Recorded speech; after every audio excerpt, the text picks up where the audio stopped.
A sense of urgency. How can we encourage our prospects to buy faster? And you've noticed the clock. I couldn't resist. I had to push the button, right? This is a very nice example of a sense of urgency. And there are actually two main techniques that I need to explain to you in order to understand what you can do to win deals faster. My name is Michael Humblet, and I want you to win in sales. So technique one is prospects that come to you and they're really sure of what they need.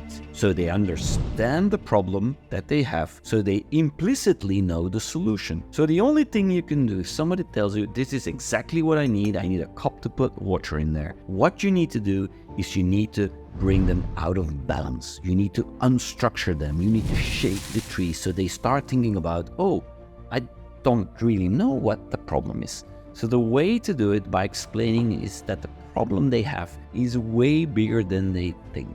And there is an alternative approach to that problem. By doing that, you will destabilize them. They'll look to you and you'll tell them, well, we've done this many times. Here is my advice, 1, 2, 3. So you bring actually unrest, right? You create unrest. Now, the alternative, if somebody comes to you and doesn't really know what they need, something's wrong, but they don't really know what. So if we then create even more unrest, they will never buy. They will run away and you'll never see them. They will be off forever. So what you need to do is the opposite. You need to bring rest. Say, well, the problem that you think you have is way easier to fix.